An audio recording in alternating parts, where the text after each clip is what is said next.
Hi everybody. Surprise! Sister Scaleback Kathy coming in for a little life update. I am, for those of you who are newer to my channel or don't really know me, I am 2.5 years gastric bypass post-op. My highest weight ever was 360 something pounds and my lowest weight was 226 pounds. I'm currently been maintaining for at least a year or more at 234 pounds, up or down 5 pounds any given day.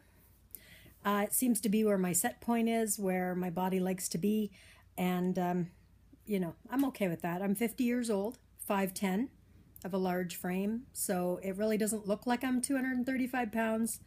It probably looks like I'm 200. So I know a lot of it's loose skin, you know, this thing happening. Well, can't really see it like that, but a lot of belly skin. I had most of my weight in my hips, butt, and stomach.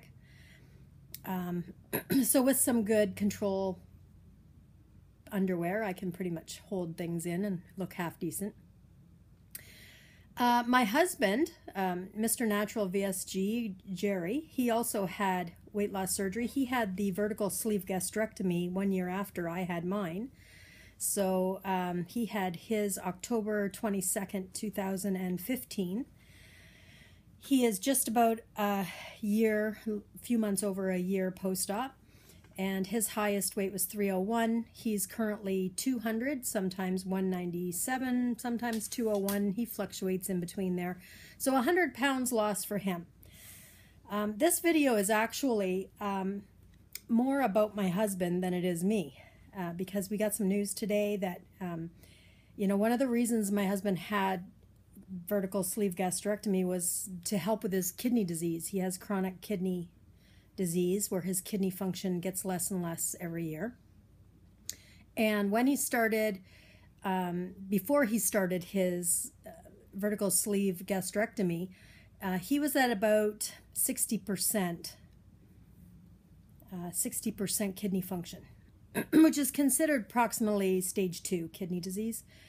And today he went and he is now at 47% kidney function, so he is at stage 3. There are only 5 stages. So stage 4 is serious, and so stage 3 is moderate, stage 4 is serious, and stage 5 is complete failure. And his mother passed away. We were at her bedside for a few years, We were at her bedside. It felt like a few years. We were at her bedside for a few days, and in the end stages of her life, and we actually watched her pass away from it. So Jerry did this surgery for a lot of reasons, but one of them was to hopefully improve his kidney function. And today, with the news that he's really declined, comes this dilemma. And now, for those of you who are new to the weight loss surgery world, you know, they talk about protein, lots and lots of protein, get your protein in. And I don't want you to take anything I'm about to say as that it will hurt you. It will not hurt your kidney if you're a normally functioning kidney person, okay? But if you have kidney failure or chronic kidney disease, you really have to limit the amount of protein you take.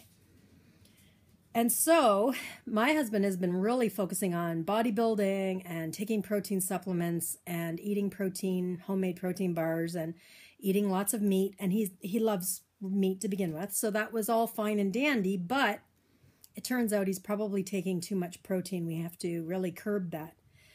The other thing that he has to really watch is his phosphates, and phosphates are found in a lot of dairy, a lot of dark green leafy vegetables like spinach and cheese and beans and lentils. And these are all things that on the gastric diet are highly encouraged because they're good sources of protein and fiber, especially the beans and the lentils.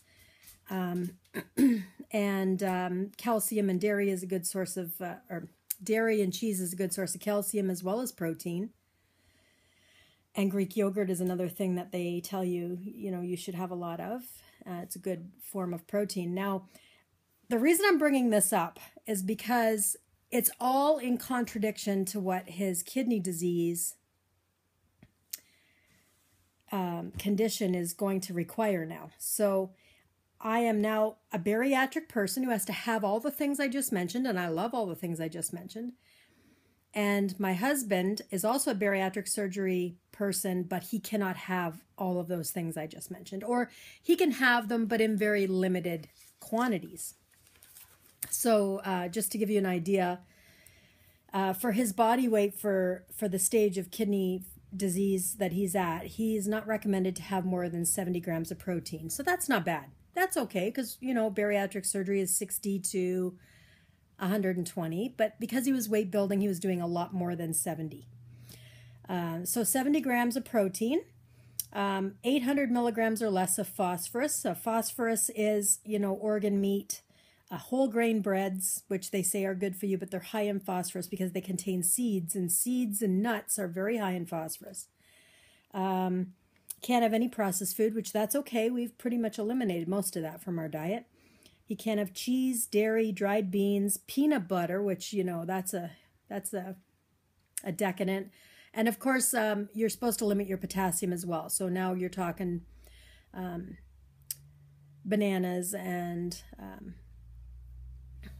white potato, which he's limited at that as well. But there's a lot involved in a kidney-friendly diet, and it seems to contradict, like, for example, spinach, you know, and vegetables and dairy.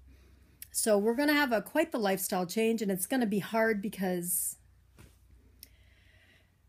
I don't have, knock wood, I don't have a kidney issue, but it does run in his family, and he has to limit these things. So I'm going to have to limit them too in order to keep the temptations away from him, especially nuts, especially beans and lentils, and dairy. I'm a cheese lover. He's not going to be able to have too much cheese. So anyway, I feel really bad. I'm coming in with like, oh, this is what's wrong. This is wrong. I've had a bout of depression or the blues because of this time of year, and so I haven't been making a lot of videos.